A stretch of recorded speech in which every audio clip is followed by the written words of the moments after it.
Nah, krungu kan? Krungu. Oke. Oke. Alah. Assalamualaikum. Waalaikumsalam, Rahayu. Rahayu kayak pertemuan RT. Sehat, Kang? Alhamdulillah, biasa. Nah, kita ya zamannya wis berubah. Disit anggal prek bisa ketemu, lagi sing prek malah kalau bisa ketemu sing ketemunya ada melalui dunia maya ya boleh. Meskipun orang tahu ketemu nang dunia nyata, tapi sering ketemu nang Facebook. Nah, saya gede pan menyapa teman-teman melalui channel YouTube. YouTube nyong karo kanca-kanca nang Kabupaten Semarang, arane portal seni serasi. Karena ke kanca-kanca juga kadang-kadang masih asing dengan bahasa Brebes. Ringko bahasanya campur-campur bahasa Indonesia kan. Kalian aku tak memperkenalkan siapa Mr. Bokir ini. Kita kan nanti mau ngomong tentang apa ya, nanti Ben sampean saya sing menjelaskan, tapi yang jelas saya ingin memperkenalkan Kang Bokir ini kepada teman-teman semua nanti ketika menyimak video ini melalui channel YouTube Portal Seni Serasi, bisa mengenal sedikit nanti biar banyak dijelaskan langsung oleh Kang Bokir. Jadi selain Kang Bokir ini adalah teman saya, bukan teman jane, asline guru nenyong ya. Mentor yang menyesatkan saya di jurusan sejarah. Ya supaya teman-teman tahu. Jadi Kang Bokir ini nama aslinya Bustanul Arifin. Iya. Namanya itu Bustanul Arifin, tapi di sastra cukup terkenal dengan nama Bokir. Nanti juga mungkin bisa dijelaskan kok mengapa dulu dipanggil Bokir. Terus ya seperti tadi beliau menyasarkan saya di Undip itu karena Kang Bokir ini juga pernah kuliah di FIB. Dulu namanya Fakultas Sastra Universitas Diponegoro, jurusan sejarah angkatan 90. Tapi keluar dari Undip tidak bawa ijazah. Yang kau bisa ceritakan. Terus sempat ikut Smith ya, Smith. Nanti singkatannya apa nanti biarkan Bokir yang menjelaskan. Terus Jaker juga jaringan kesenian rakyat. Ya. Terus awal tahun 2000-an aktif sebagai jurnalis. Kemudian lanjut ke fixer jurnalisme, melayani riset jurnalis asing di wilayah Jawa Tengah. Terus kemudian Kang Bokir ini juga seorang videomaker film dokumenter yang kerjasama dengan Vienna University. Kayaknya Jerman ini ya. Benar? Vienna, Austria. Vienna. Austria. Oh, Vienna, Austria. Nah, Vienna, apa Eropa Timur, Eropa Timur. Eropa Timur University. Kemudian yang ini melakukan penelitian di Semarang itu ya. Ya, Bunyantong. Filsafat Konghucu di Bunyantong, Semarang. Terus beliau ini juga nggak main-main, seorang mentornya Ki Entus Susmono dalam hal bahasa Inggris. Jadi guru bahasa Inggrisnya almarhum Ki Entus Susmono, seorang dalang terkenal yang juga mantan Bupati Tegal. Yang jelas tadi ya intinya yang kita bisa ngomong-ngomong ini karena Kang Bokir guru saya, teman saya, jadi bisa untuk kita kontak-kontak dan melakukan obrolan malam ini untuk ya sekedar ini ya kan berbagi ya kanca-kanca ya, terutama kanca-kanca seniman, karena nanti kayaknya tema kita nanti tentang pandemi yang sedang mewabah bener ya, di global di seluruh dunia, tapi ini khusus kita bicara masalah teman-teman seniman tradisi yang sekarang ini seperti apa ya? Ya, ibaratnya kenapa klub tidak bisa berkesenian, otomatis juga yang keseniannya itu dimanfaatkan atau digunakan untuk mereka mencari sebagai mata pencarian juga otomatis nggak bisa makan dan lain-lain. Ya intinya bagaimana seniman tradisional ini menghadapi dilema pada masa pagebluk. Kira-kira kayak gue ya, Kang? G, terus. Kita manfaatkan waktu yang cukup padat karena Zoom-nya Zoom gratisan jadi 40 menit. Monggo Kang Bokir bisa ngomong-ngomong. Bahasanya campur-campur soalnya ke bahasa berpesan, tapi YouTube kan ditonton di seluruh penjuru dunia. Kira-kira kayak gue Kang nanti ya bisa sharing sama teman-teman. Setidaknya menguatkan mental kancang-kancang Ungaran dan mungkin di seluruh Indonesia pelaku seniman tadi. Silakan Kang. Karo udut ya Kang. Yo nyong ya karo udut nyong kretek pada karo Bram. Tapi nyong iklan udut kretek. Ya, siap. Oke ya. Gini kawan-kawan.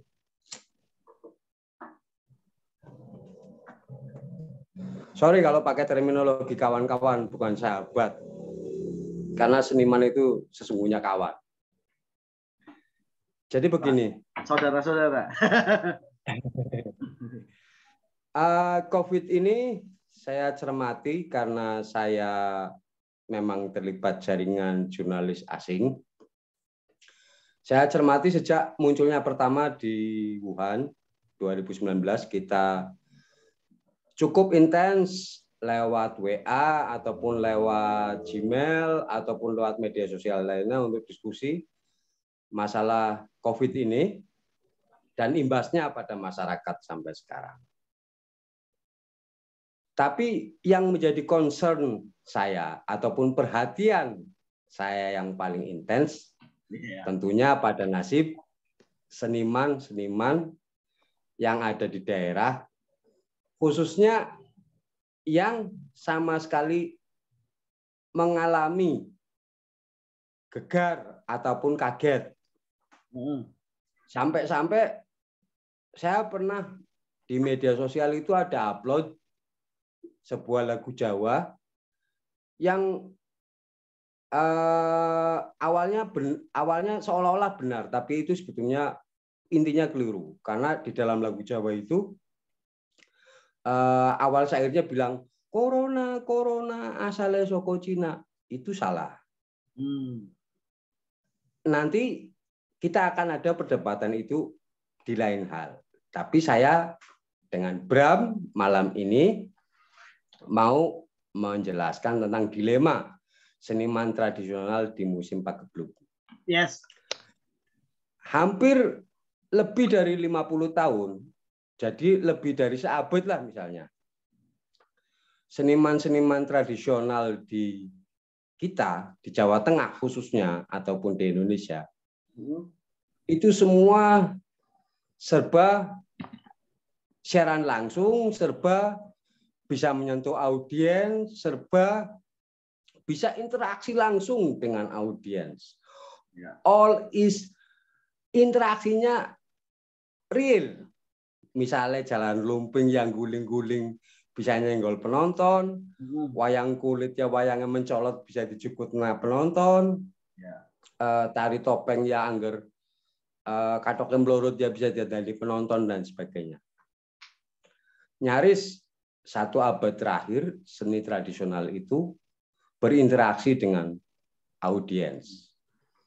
Dan ketika pagebluk terjadi, ternyata beberapa tenaga kesehatan menyarankan untuk menjaga jarak ataupun pelaku kesenian itu menghadapi dilema paling real, misalnya disuruh pakai masker. Misalnya tadi topeng udah pakai topeng. tapi mosok sudah harus pakai masker. Yang nggak apa-apa topeng. Tapi ketoprak gimana? Wayang kulit gimana? Jaranan gimana? Barongan dan gimana? Semua kita lagi mencari bentuk bagaimana perform ataupun tampilan kesenian tradisional berikutnya pasca pandemik. Ada 3 hal yang saya soroti di sini, Mas Bram. Ya. 3 hal itu. Mas lah. Ya. 3 hal itu untuk pegiat seni tradisional itu 3 hal kendala hari ini untuk menghadapi pandemik. 1, infrastruktur internet kita antar seniman tradisional dengan audiensnya masih tertinggal. Kita masih 4G apa tahu G namanya. Sementara di sana udah 5G dan sebentar lagi 7G dan sampai akhirnya menjadi wage paing pon legi. Ya, itu 1. Yang kedua, perkembangan artificial intelligence atau kecerdasan buatan. Semua karya-karya Anda yang diupload di internet bisa jadi langsung digubah secara otomatis oleh artificial intelligence dan itu tiba-tiba menjadi hak milik akun lain. Ini persoalan tersendiri.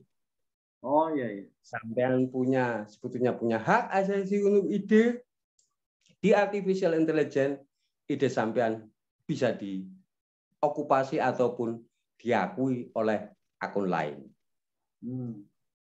Dan persoalan ketiga, ini khususnya untuk kawan-kawan seniman yang misalnya punya istri, tiba-tiba kena COVID, kemudian sedang mengandung, dan kemudian lahir bayi dalam kondisi sehat. Ini yang disebut baby super. Selain ada generasi Z, kawan-kawan seniman nggak usah optimis. Kalau kalian bisa surviving nggak usah di COVID, optimis apa nggak usah pesimis? Oh, nggak usah pesimis, sorry. Nggak usah pesimis. Yes. Artinya, ketika kalian seniman-seniman muda, kalian pernah terkena dan kalian menjadi survivor COVID, kemudian istri kalian mengandung dan melahirkan bayi hari ini sampai tahun ke depan, itu namanya baby super. Bayi yang secara genetika sudah mengandung antigen ataupun anti ketularan COVID. Oh, gitu. Ini yang perlu kita jaga, generasi kita berikutnya.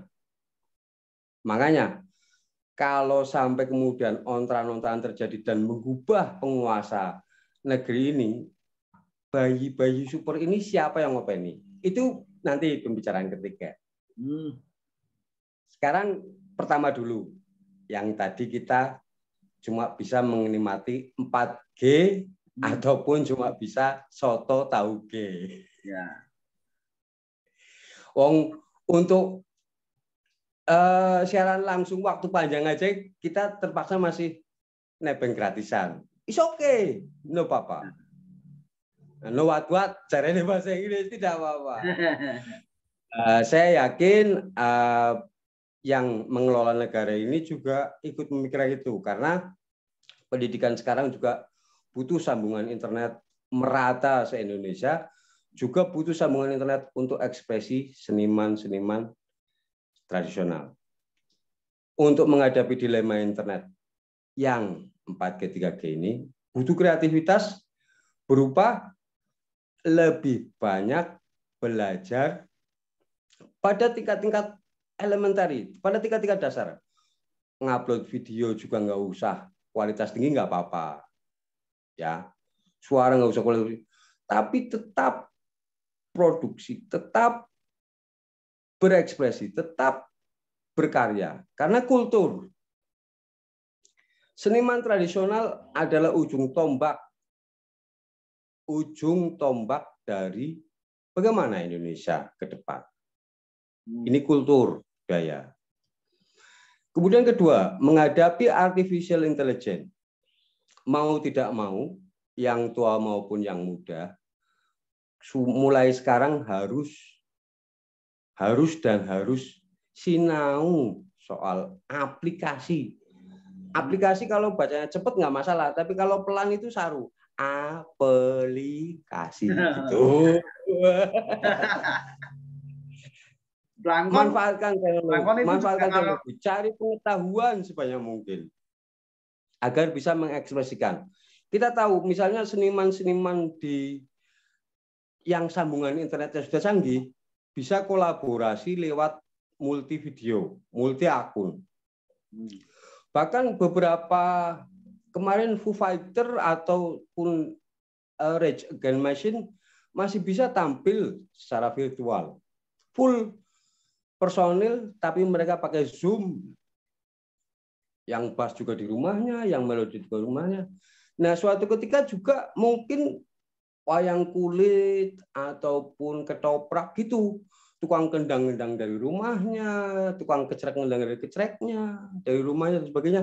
Tapi semua bisa dikolaborasikan lewat artificial intelligence ataupun lewat aplikasi. Enggak bisa pelan aplikasinya.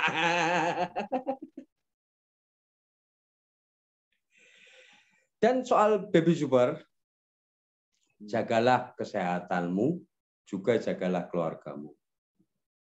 Sekarang yang masih netek ataupun apa, jaga betul. Mereka generasi yang benar-benar kuat karena secara alamiah lahir dari rahim yang kuat. Gitu dulu. Monggo mengalir Mas Bram. Bram. Jadi ini kan, ya masalah apa harus melek teknologi ya. Itu sudah masalah tersendiri sebenarnya. Baru masalah itu saja. Soalnya kanca-kanca dulu seniman tradisi itu ya rata-rata belum begitu paham. Ya sudah ada beberapa sih karena seniman tradisi itu juga banyak yang generasinya milenial ya. Jadi pemain jalan kepang itu saya canom-nom kemarin di Kabupaten Semarang pirang-pirang canom-nom. Masalah internet ya mungkin ada beberapa lah yang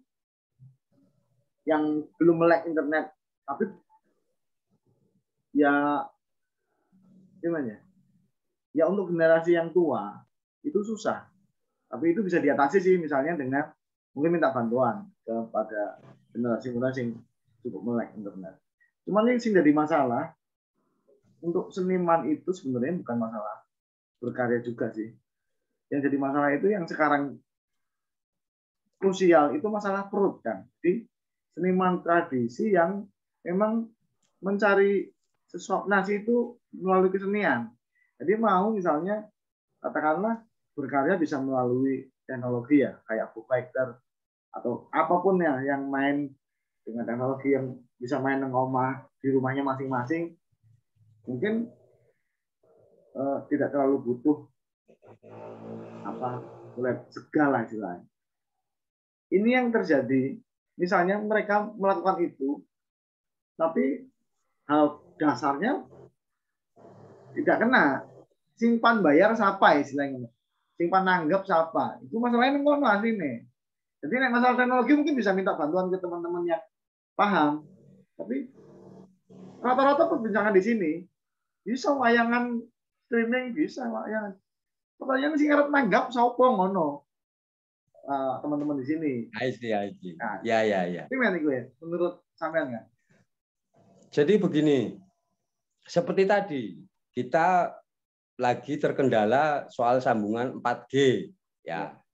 Semua udah 5G. Begitu juga yang sambungannya cepat itu sudah mengenal yang namanya finance, e-finance, electronic finance, pembiayaan berbasis internet. Nah, pada awal-awal pandemik, sebelum pandemik, awal-awal 2019, saya masih lihat pengamen di Malioboro sudah pakai barcode untuk pembayaran ngamen. Oh ya. Waktu itu kerjasama dengan Gopay. Oh. Ini ya yang disebut financial e-komersial, e-financial. Jadi mulai sekarang seniman tradisional juga perlu tahu. Jadi sepanjang uploadan ataupun apa, di dalam kotak videonya harus ada barcode untuk bilang selama ingin menyumbang ataupun selama ingin nanggap, kirimkan dulu lewat barcode ini agar bisa langsung masuk ke rekening kami.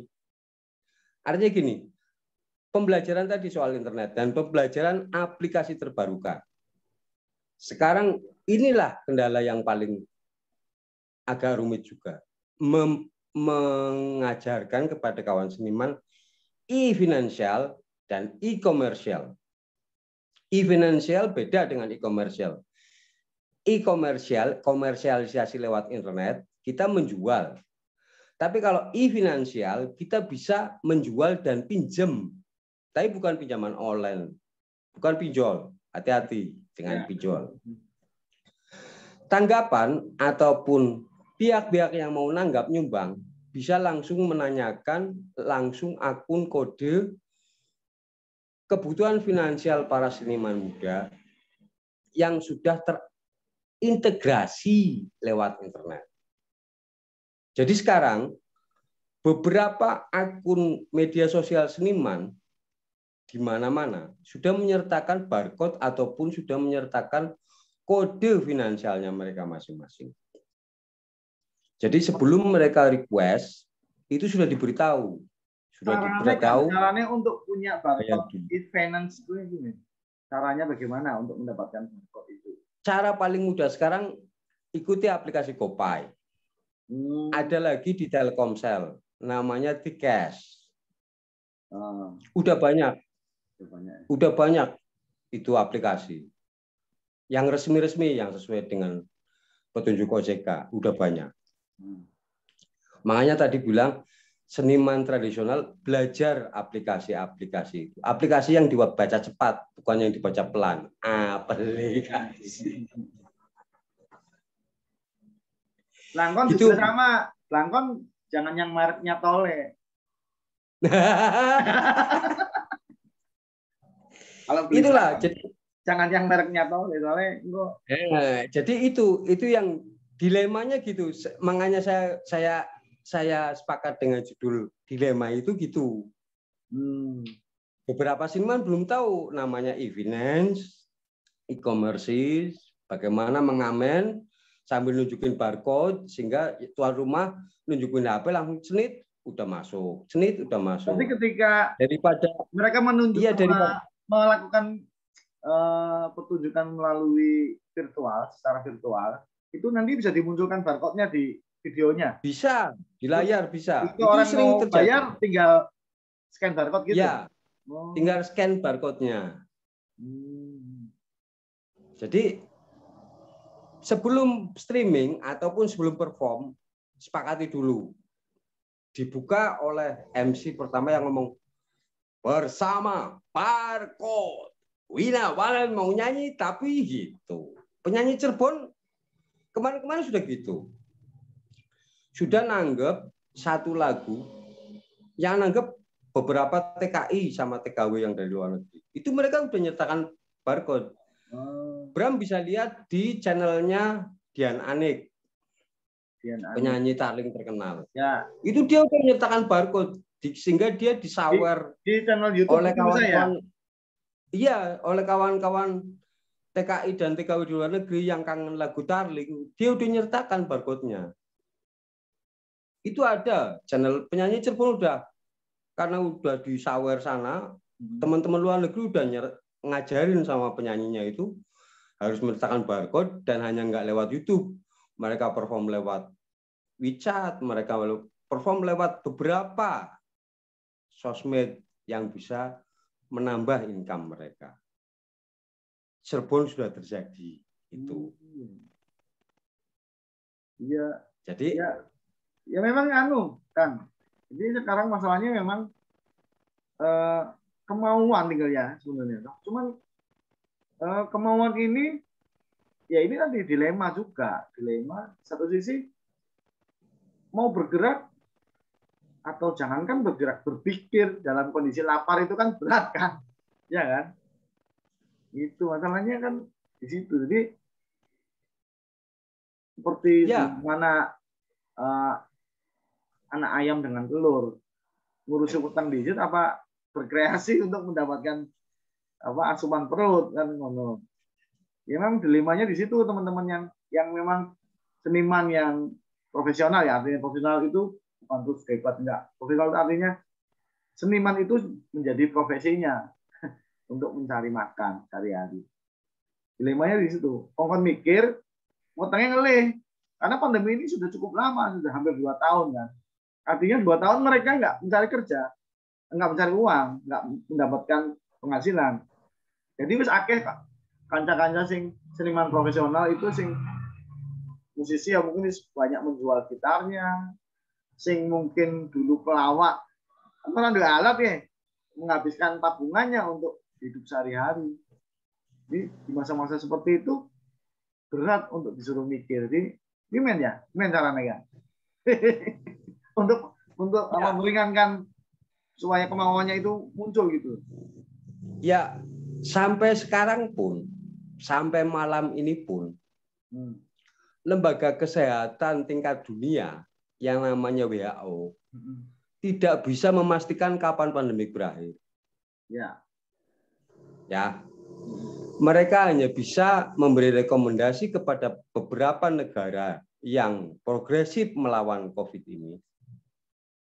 Merekomendasikan satu hal.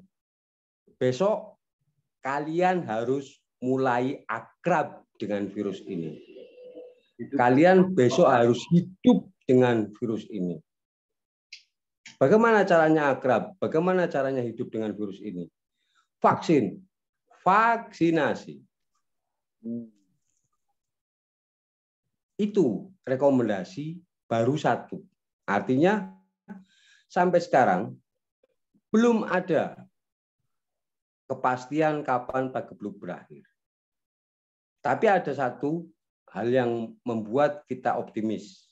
Misalnya beberapa negara maju sudah mulai membuat obat yang tidak disuntikan. Sudah mulai mau membuat obat yang dimasukkan lewat oral. Mau pil ataupun mau tetes kayak vaksin polio.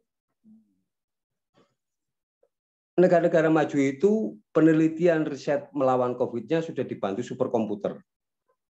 Kalau di sini, di kita, juga dibantu oleh kawan-kawan pegiat, misalnya obat-obatan herbal. Ya, begitu. Sama doa-doa dan cambi-cambi. Jadi gini, kepada kawan-kawan seniman, yakinlah jejaring kalian itu enggak hanya lokal. Meskipun label kita seniman tradisional. Dengan jejaring yang udah internet, udah terkait dengan banyak negara sampai semalam pun.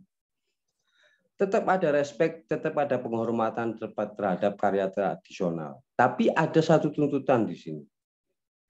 Jangan menyerah, jaga sehat, jaga keluarga, jaga semangat. Lapar memang bikin ngelih, bikin pikiran ngalih.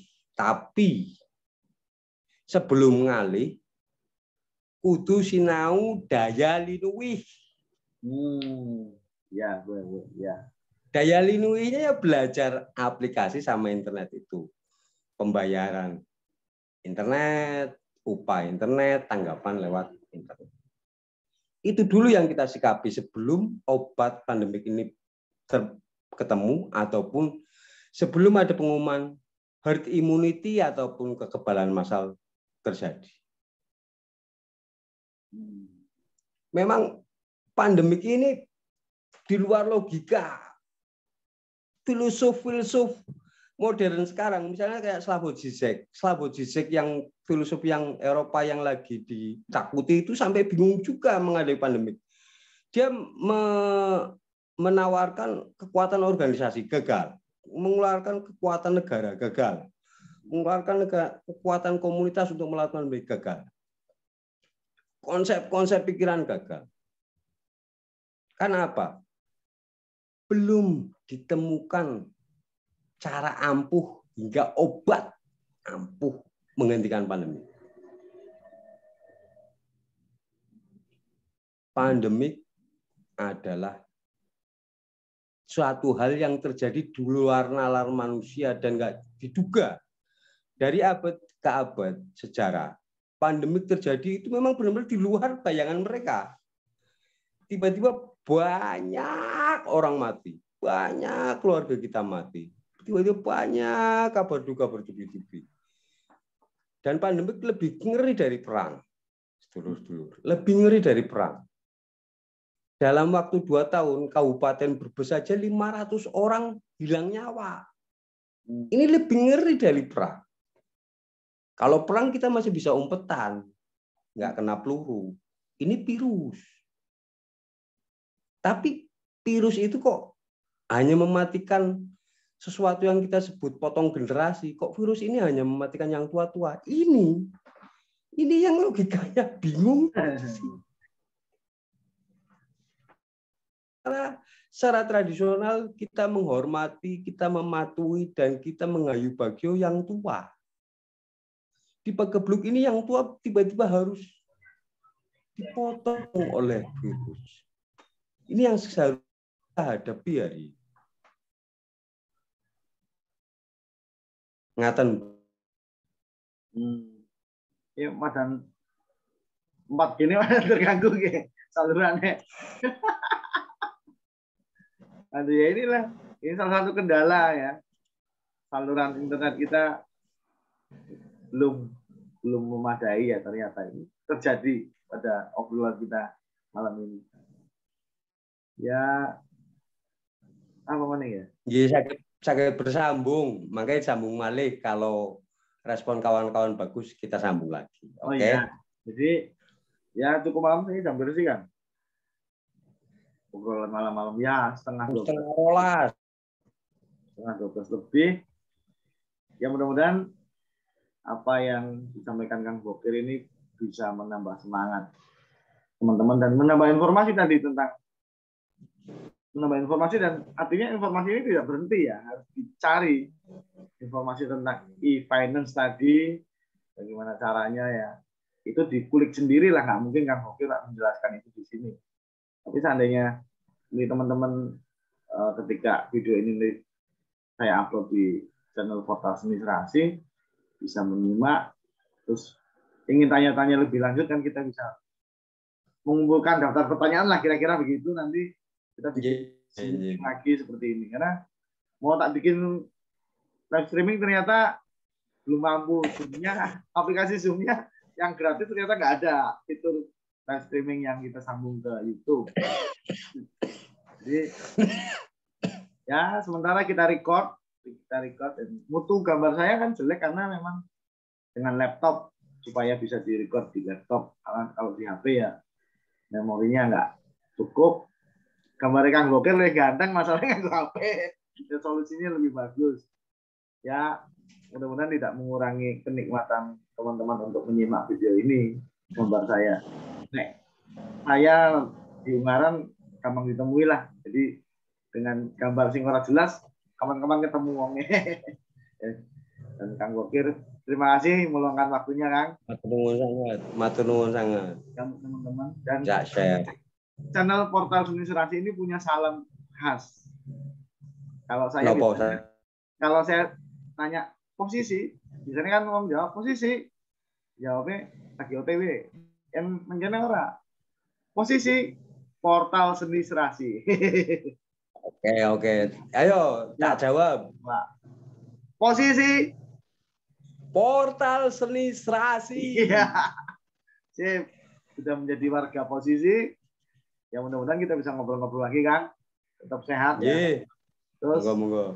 Kang, ya untuk informasi teman-teman, Kang Bokir ini dengan segala latar belakangnya yang cukup dahsyat menurut saya. Sekarang sehari-hari mengelola kedai ya kan, kedai kopi di. Ini kedainya tuh. Pasar Induk Brebes. Aran kedainya apa, Kang? Arane nama kedainya. 3 bersaudara. Kedai 3 bersaudara. Jadi manusia, setan, iblis, manusia, malaikat, iblis, 3 bersaudara. Gue boleh ngerti ya. Jadi teman-teman sing nyasar ke Brebes, ngopi-ngopi di kedainya Kang Bokir di sekitar Pasar Induk ya, cari saja kedai kopi 3 bersaudara. Ya. Terus bukanya jam berapa, Kang? Kemudian ke Sanjokono tutup jam 3 pagi sampai jam 3 sore. Nah, itu unik juga. Jarang ada kedai kopi yang bukanya jam 3 pagi. Tapi memang Kang Bokir ini melayani teman-teman yang angkat junjung di pasar itu ya kan? Apa Ya, kan itu? karena transaksi paling pagi itu mengalahkan pasar modal. Nah, jadi itu jam bukanya ya. Tapi saya kira nek dari jauh terus kontak dulu ya pasti dibukain pintunya ya. Dan satu lagi saya dulu pertama kali ketemu Mas Eko Tunas, ya sastrawan yang menurut saya sih empunya sastra lah.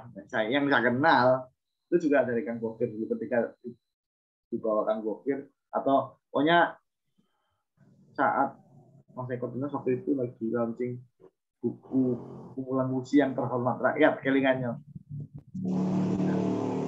Jadi Eko juga masih sering kontak-kontakan di Facebook. Tasik. Ya beberapa saat yang lalu diuji kesehatannya dan saya sempat nengok. Tapi sekarang belum bisa ketemu lagi. Mudah-mudahan sudah sehat karena sering. Mas Eko udah sehat. Ya sering. Saya udah dikasih Jahit Paningrom. Anaknya Mas Eko udah ngabarin. Ya kemarin juga kayaknya isoman tapi kayaknya sudah oke. Ya udah sehat. Semua saja mudah-mudahan yang nonton video ini diberi kesehatan bisa melewati pandemi ini dengan jaga sehat, jaga keluarga. Iya. Karena jaga semangat ya. Jaga semangat ya. Kira-kira kayak gue kan? Begitu dulu ya. Yuk, begitu dulu ya. Salam dari saya dan teman-teman yang mengelola channel ini karena kita dikelola bareng-bareng. Cuman saya yang lebih sering muncul soalnya yang paling jelalatan dewek soalnya. Ya, salam juga untuk teman-teman di Brebes. Nggih, mangke kula salamaken. Nggih. Kan durung diperkenalkan Kang Bokir ki main nang ndi kan durung. Ya, enggak, nanti aja. Jadi kayak kan. Salam sehat, rahayu. Posisi Portal Seni Serasi. Iya. Oke. Salam. Kemana ya kan? Yuk.